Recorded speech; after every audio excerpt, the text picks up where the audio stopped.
Good afternoon, students. Today we are going to discuss about plasma arc machining. In previous lecture we have already dealt about laser beam machining and electron beam machining, both under the category of thermal unconventional machining process. Plasma arc machining is too under the category of thermal unconventional machining. Now we have already seen in laser beam machining what happens. We use the photons or the coherent light source to do the machining of the material. What we have seen in electron beam machining is that there is a beam of electron which is generated with the help of cathode gun, and with the highly accelerated electrons which are focused with electromagnetic coil produce the machining in the material. Now today we are going to discuss about plasma arc machining. Now first of all, what is plasma? We have to understand what is plasma. So you can see a plasma is defined as superheated electrically ionized gas. Means plasma is nothing but a gas which is ionized and superheated.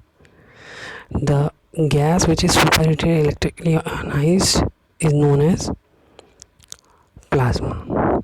Now in plasma arc machining or plasma arc, PAC is plasma arc cutting, PAM is plasma arc machining. PAC uses both plasma stream to operate at temperatures in the range of from 10,000 to 14,000 degrees centigrade to cut metal by melting. So see here you can see the temperature is in the range of 10,000 to 40,000 degrees centigrade. At this temperature any hard material can be melted and vaporized. So plasma arc machining uses stream operating at temperature in the range of this. Now third point, you see the cutting action takes place by directing the high velocity plasma stream at the work. So plasma stream is directed toward the work at high velocity, thus melting it and blowing the molten metal through the kerf. Blowing and molten metal is vaporized through the kerf. So kerf is what is the nozzle through which plasma is coming out. Fourth point, you can see plasma is encountered in electrical discharges. Wherever electrical discharges are there, plasma is seen there, such as fluorescent tubes, the tube lights or fluorescent tubes which are used in our household for lighting purpose. There is inside the tube plasma is generated. Electric arcs, whenever there is a gas welding or electric arc welding, the arc is a plasma. Lightning, lightning means the lightning which occurs in clouds.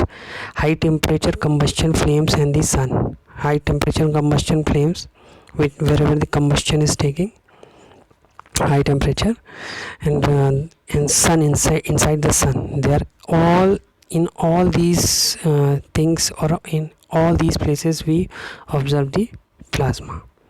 Why plasma? Because there is gas and it is ionized and superheated, so it becomes plasma.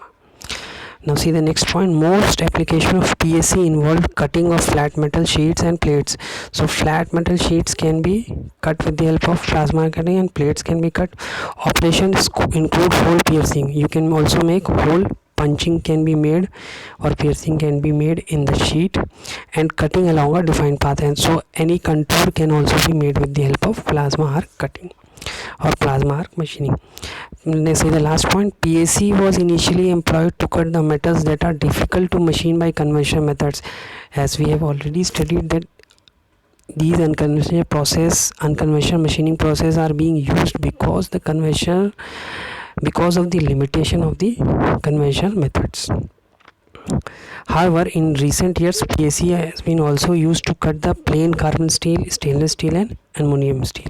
So aluminum, plain carbon steel, stainless steel can also be machined with the help of plasma arc cutting, And conventional cutting method, oxyacetylene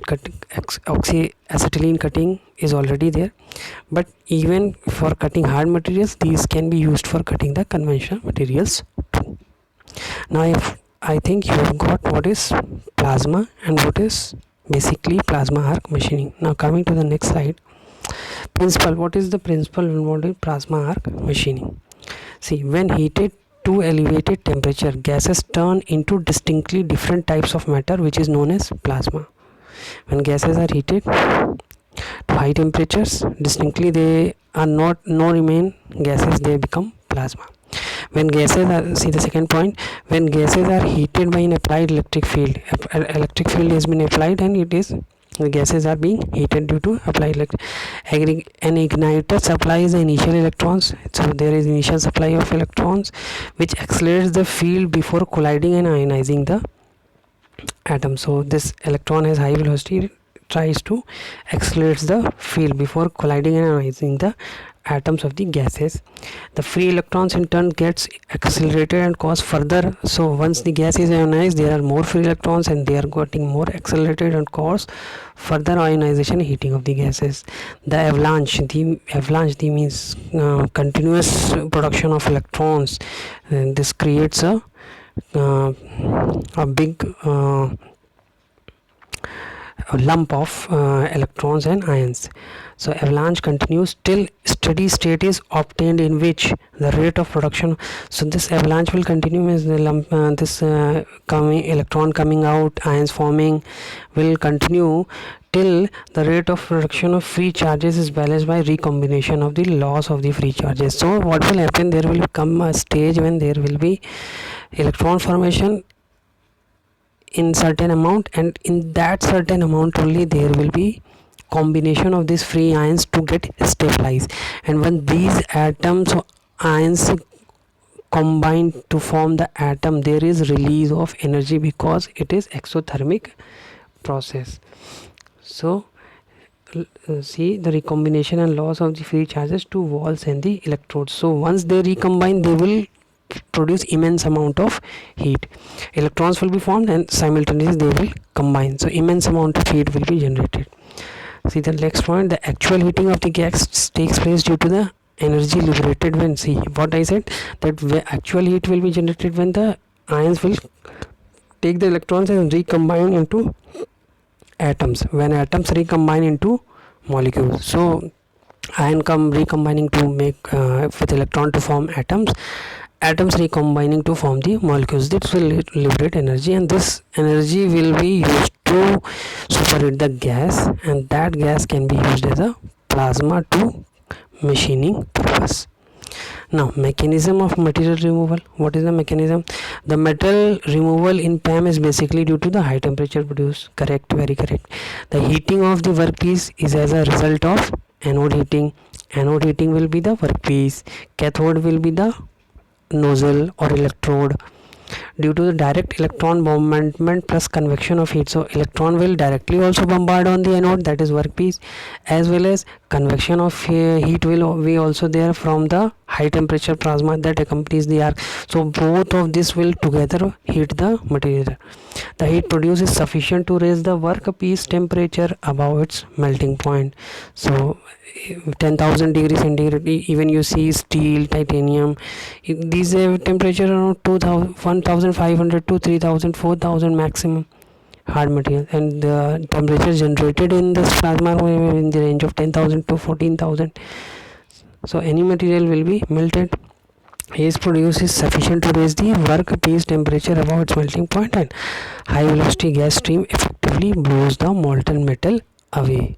So this high stream velocity of this high temperature plasma will effectively blow the molten metal away from the workpiece. Once it is melted, it will be blown away in the downward direction. If we are energizing the plate from the up outside, the metal will be ejected from the downward direction of the workpiece.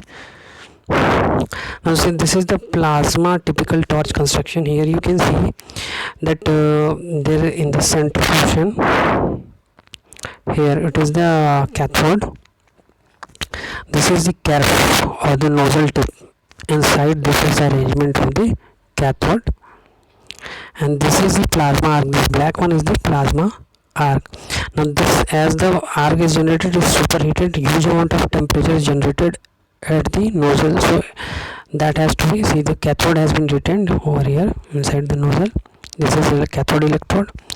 So there should be coolant within the electrode as well as covering of the casing of the nozzle. Here coolant will be circulated to maintain the temperature of the nozzle so that it doesn't get overheated and this it's wear out. So this is the, and there is a carrier gas. So carrier gas will be within electrode and cathode and nozzle tip. So here there will be carrier gas, the gas which is generally responsible for getting converted into plasma. And you can see this is the nozzle, so this is the workpiece. So once the plasma arc interacts or impinges on the workpiece, the material is blown off and material is removed from the downward direction. So standoff distance, you can see here that standoff distance is the distance between workpiece and the nozzle tip. So this is the basic construction of typical plasma torch. Now coming to the next point, process type. Plasma generating torches are generally of two designs: transferred plasma torch and non-transferred plasma torch. So let's see what is transferred plasma torch. So we can use transferred plasma torch mechanism also and non-transferred plasma torch also to machine the material. Now see, let's see one by one what is transferred plasma torch. See what happens, transferred plasma torch.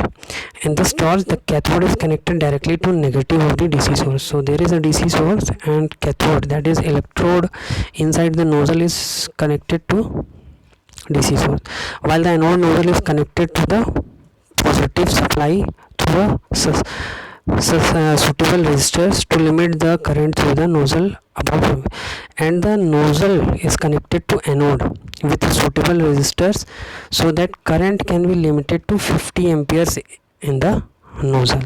So cathode electrode inside the nozzle has been connected to cathode, and nozzle is connected to anode with maximum 50 amperes of current with resistor.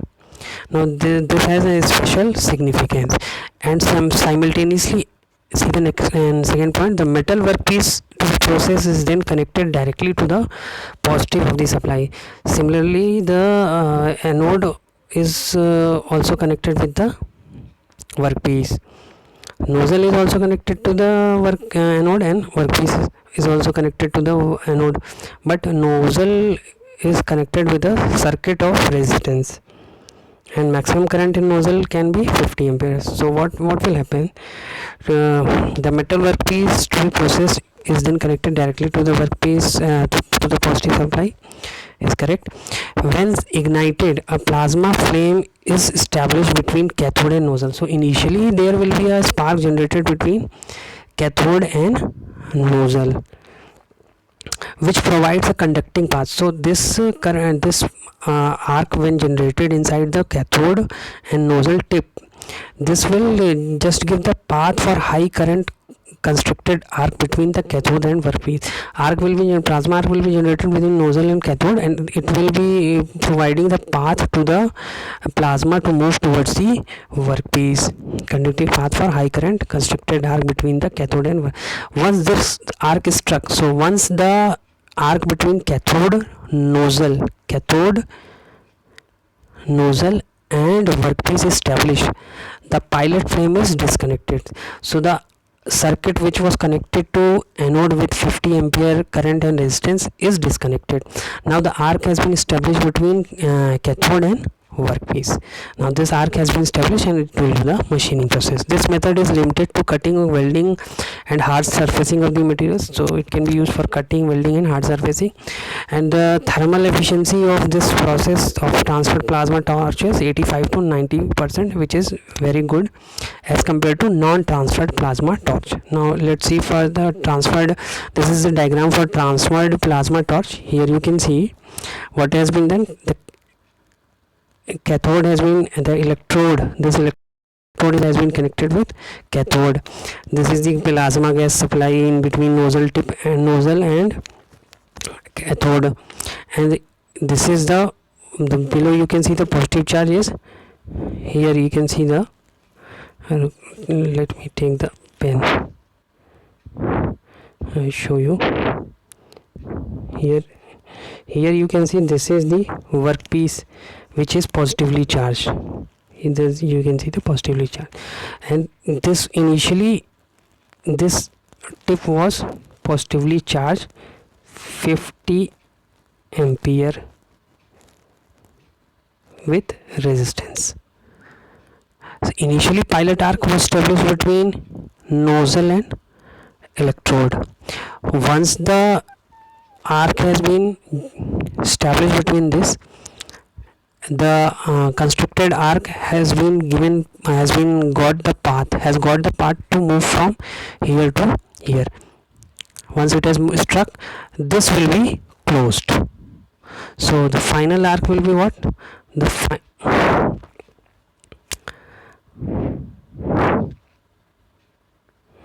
final arc will be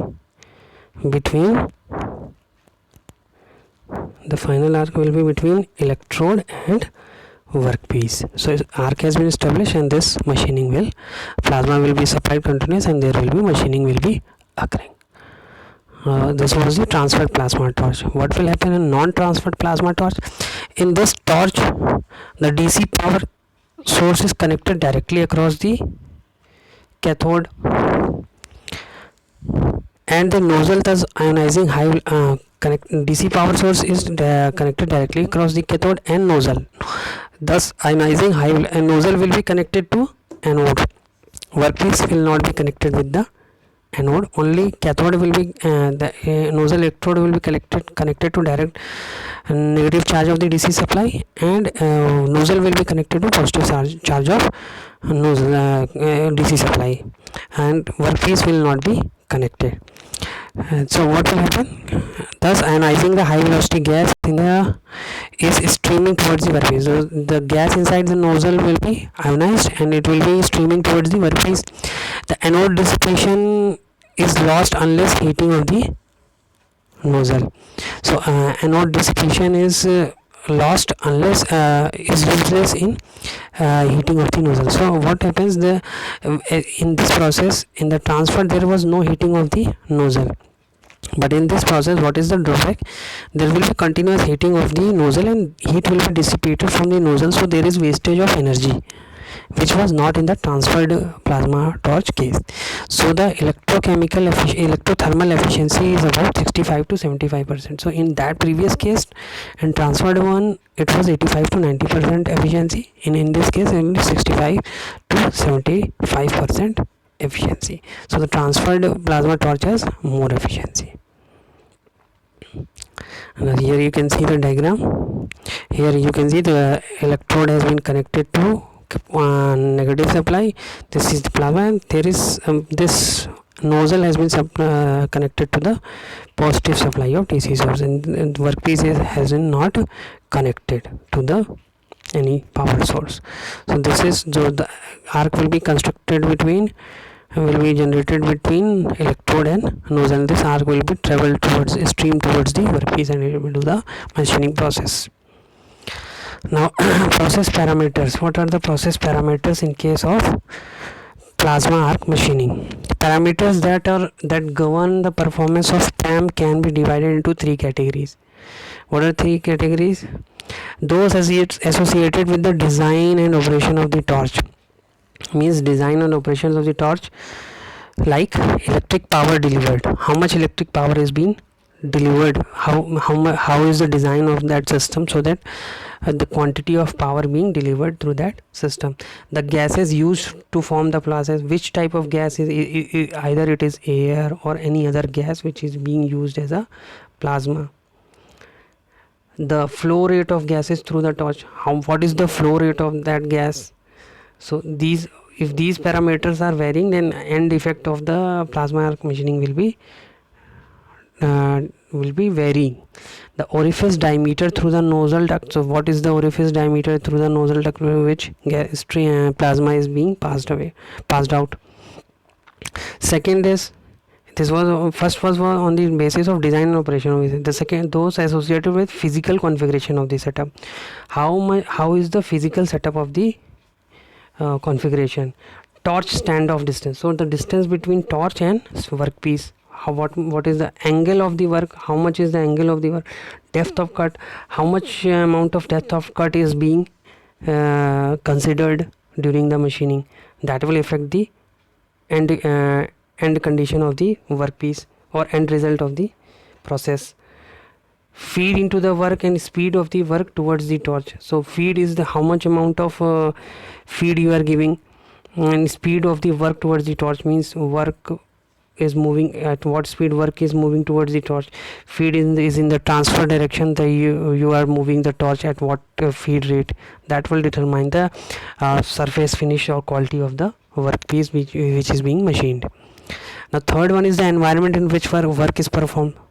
So first was design parameter, second was physical configuration, third is the environment in which cooling that is done on the bar. So the workpiece that is being cooled at what how much time is being taken to cool, or is it being cooled frequently, or it has been left for some time and then it will be cooled. So all depends it will decide the characters, the final appearance or characteristic of the workpiece, which will affect the PAM process.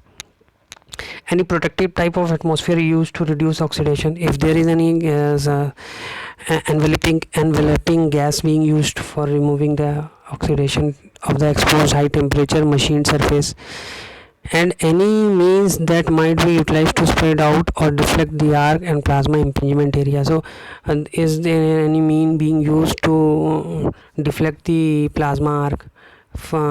So deflection will unnecessarily change the contour or the dimension of the drilled hole or the configuration of the contour which is being made on the surface. So these are the process parameter. Next, what is the advantage of the plasma arc machining? The main advantage of PAM is speed. For example, mild steel of 6 mm thick can be cut at the speed of 3 meter per minute. So speed in plasma arc machining, high speed can be, you can see 3 meter per minute is a quite good speed in unconventional machining. When you compare it with EDM process, you see it was very slow process. For I think for cutting 1 mm it required 1 minute, and now here you can see 3 meter is being per minute can be speed of this can be obtained. So it's quite good speed in unconventional machining process.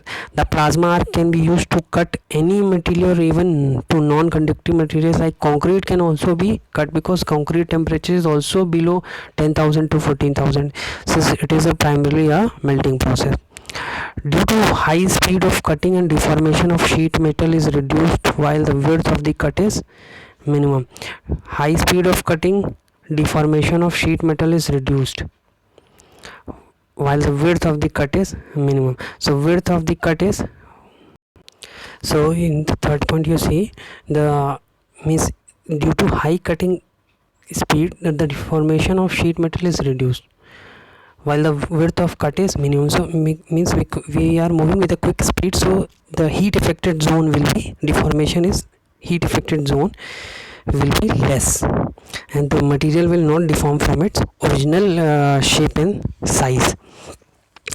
So good speed is leading to less deformation. See the fourth point, owing to high productivity of plasma arc cutting coupled with tendency to use cheap and easily available plasma forming media.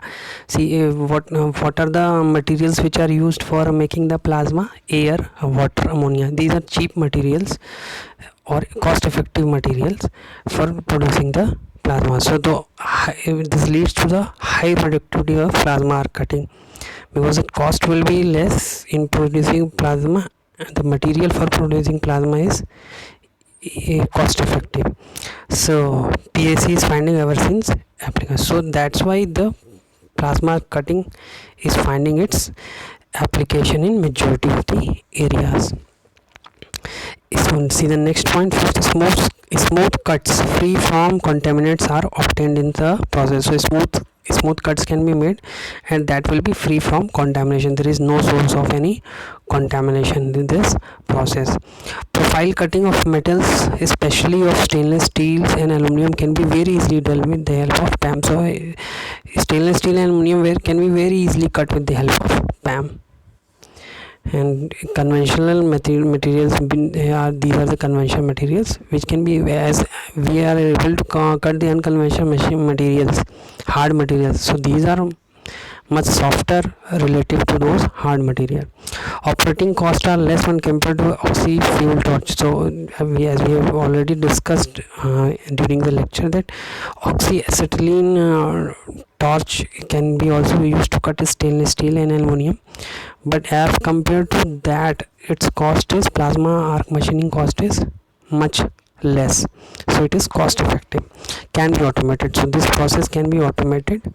So automation will lead to the will create the mass production, will help to create the mass production suitable for the industry. Now coming to the limitation, every process which has some advantages may have certain limitations.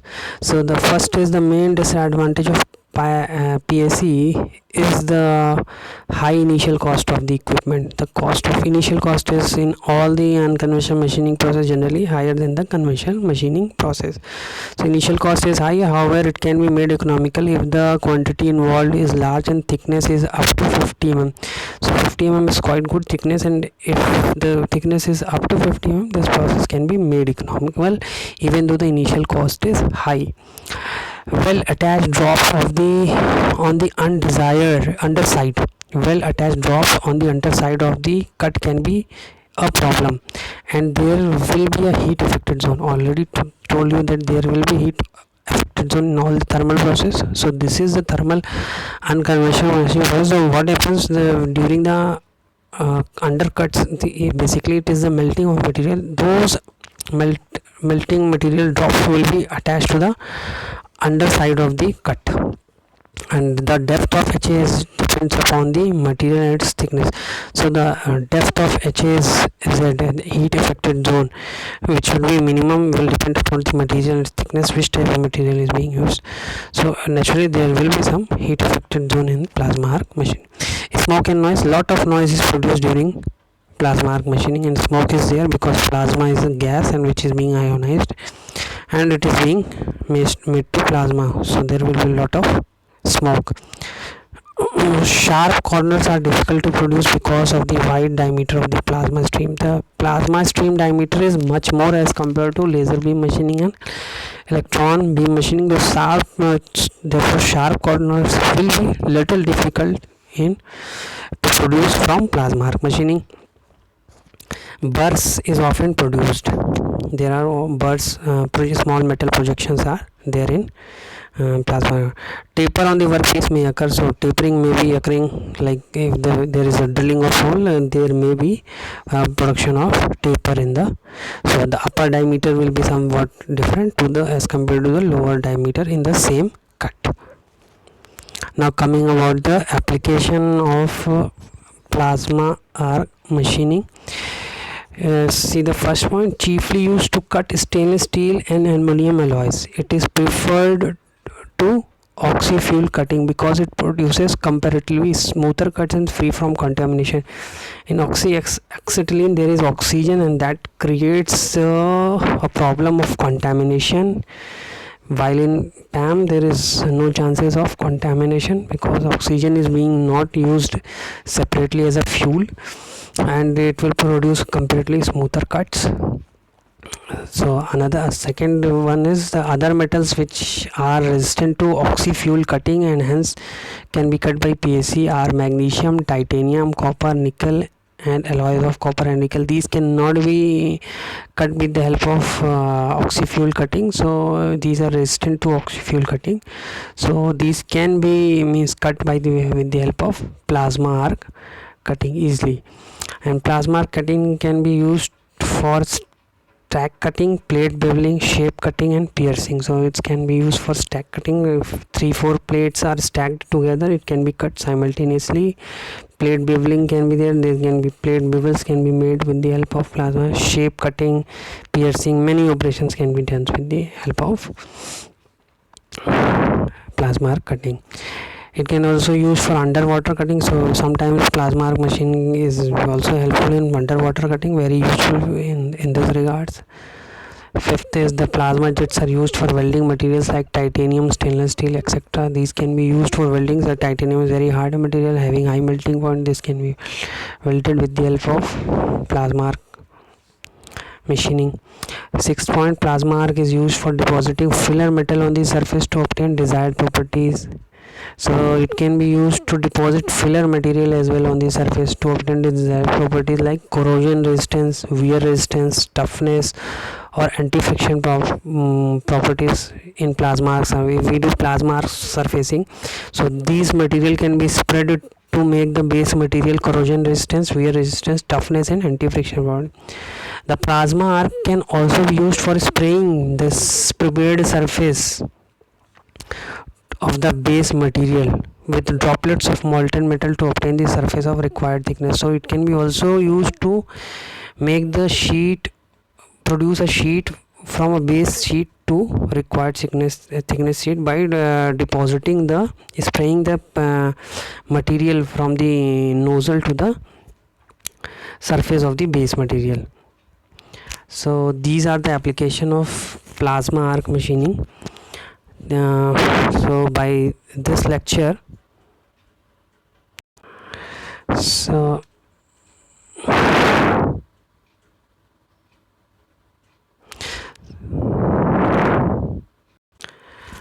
with the lecture of plasma arc machining, we have completed all the topics of unit 5th, unconventional machining process. Thank you, students.